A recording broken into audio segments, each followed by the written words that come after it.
कपूत बेटी। सृष्टि बचपन से ही दिखने में सुंदर नहीं थी, लेकिन अमीर बाप की बेटी सृष्टि पर उसकी माँ जान छिड़कती थी। मेरी बेटी कितनी प्यारी है। भगवान सबको सृष्टि जैसी बेटी दे। सृष्टि धीरे धीरे बड़ी होती है।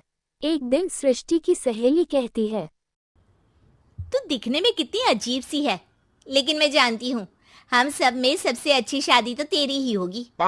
तेरे पापा अमीर जो हैं। और बता नहीं सकते यार, दहेज तो हर कोई देता है, ये क्या ज्यादा ले जाएगी अपने पति के लिए? अरे बड़े शहर में कोठी है इसके पापा की। अरे पापा की है ना, कौन सी इसकी है? इसकी होती तब तो कोई भी लड़का इससे शादी कर लेता।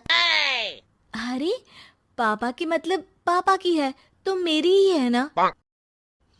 किसने कहा? अब तेरी तो तब होगी ना जब तेरा भाई ना हो। वैसे भी शादी के बाद सारी प्रॉपर्टी भाई के नाम होती है।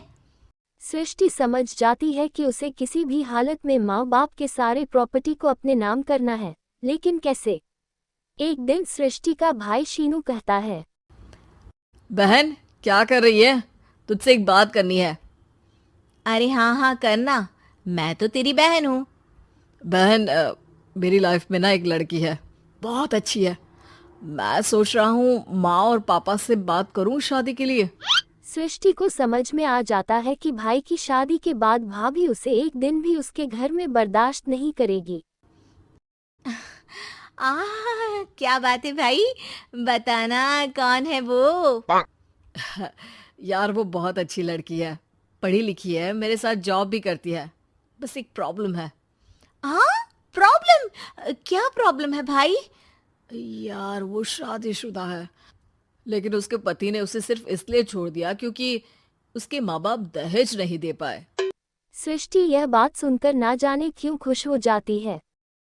अरे भाई तो क्या हुआ, लड़की तुझे तो पसंद है ना? सीनू को लगता है कि बहन उसे समझ रही है।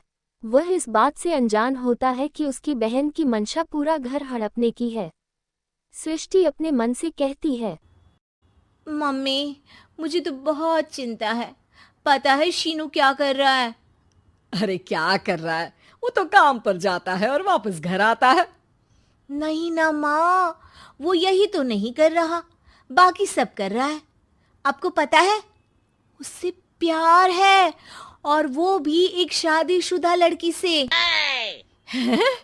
ये क्या हो गया? मैं सोसाइटी में क्या मुंह दिखाऊंगी? अरे तेरे पापा तो यही कहेंगे कि मैंने ही उसे बिगाड़ दिया है।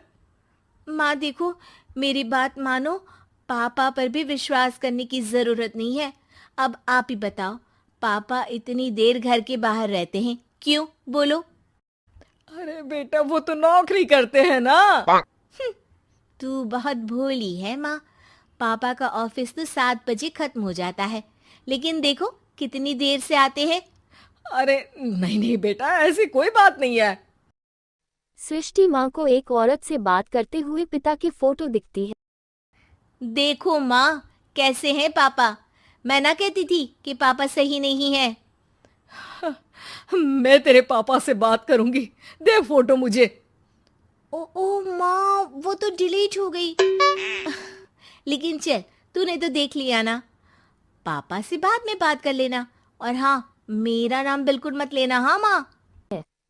अब क्या था, सृष्टि की माँ और पिता के बीच झगड़ा शुरू हो जाता है। सृष्टि के मन में क्या चल रहा था कोई नहीं जानता था। एक दिन माँ, सृष्टि के लिए एक लड़का देखा है, वो लोग शाम को उसे देखने आने वाले हैं। और हाँ माँ, एक खुशखबरी, मैं और पापा मिलकर एक नया बिजनेस ट्राई कर रहे हैं। शाम को लड़का आता है सांवले रंग का। सृष्टि को तो बिल्कुल पसंद नहीं आता। लड़की की माँ कहती है, लड़की का चेहरा तो कोई खास नहीं, लेकिन अगर मेरे बेटे को आप लोग सेटल कर दें तो मैं उसकी शादी आपकी बेटी से करवा दूं। सृष्टि को लड़का बिल्कुल पसंद नहीं था। उसे भाई पर गुस्सा आ जाता है। लड़के वालों की जाने के बाद कहती है, माँ देखा, शीनू मेरे लिए कैसा लड़का लेकर आया, न दिखाने लायक न सुनने लायक, सेटल भी नहीं, वो भी हम करे। अरे माँ, मैं जानती हूँ ये मेरी शादी किसी भी घर में क्यों करवाना चाहता है। अरे कैसी बात कर रही है बहन? तूने तो देखा ना, लड़के को मैंने ही मना कर दिया तुझसे शादी के लिए। जिसने लड़का बताया था उसने उसकी बहुत तारीफ की थी। बात आई गई हो जाती है, लेकिन सृष्टि का मन शांत नहीं होता है। क्या करूं, कुछ समझ में नहीं आ रहा। मेरी शादी हो गई तो ये लोग पूरी प्रॉपर्टी शीनू के नाम कर देंगे। मेरे हाथ तो कुछ लगेगा ही नहीं। तभी सृष्टि को एक आइडिया आ जाता है। वह किसी वकील को फोन करती है। जी देखिए, अगर आपके मम्मी पापा का तलाक हो जाता है तो आपके पिता की आधी प्रॉपर्टी आपकी माँ के नाम हो जाएगी। फिर उसे वो किसी को भी दे सकती है। सृष्टि अब माँ को बेटे के खिलाफ करती है। माँ, शीनू पर नजर रखा करो। वो जिस लड़की के प्यार में है ना, वो शादीशुदा है। यहाँ आएगी, सारा पैसा, रुपया, जमीन, जायदाद सब हड़प लेगी। पापा का भी हाल तुमसे छुपा नहीं है।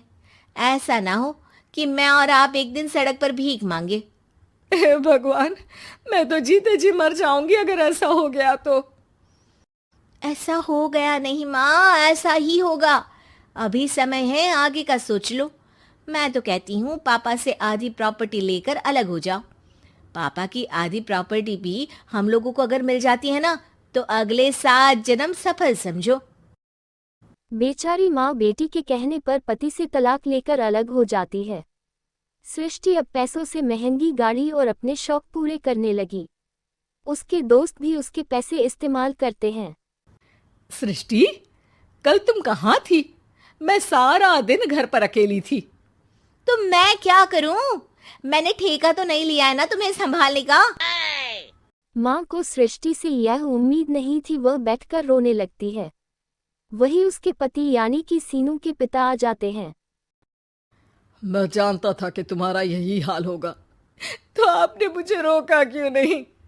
मैं रोकता तो तुम रुकती क्या? सृष्टि के कहने पर तुमने मुझ पर, अपने बेटे पर शक किया, लेकिन तुम ये भूल गई कि कैसे हम दोनों ने मिलकर जीवन में इतना सब खड़ा किया। माँ पति के गले लग जाती है। मुझे माफ कर दीजिए, मैंने आपकी कमाई का एक बड़ा हिस्सा गवा दिया। कोई बात नहीं, तुम साथ हो तो मैं ऐसी 7 प्रॉपर्टी खड़ी कर दूंगा। तभी वहाँ सृष्टि आ जाती है रोते हुए। माँ, मयंक ने मुझे छोड़ दिया। वो बोल रहा था जब तक मेरे पास पैसे थे तब तक ही वो मेरे साथ था। पापा, माँ, मुझे माफ कर दीजिए। वीडियो देखने के लिए शुक्रिया। मिलते हैं एक नए वीडियो में। तब तक के लिए बाय।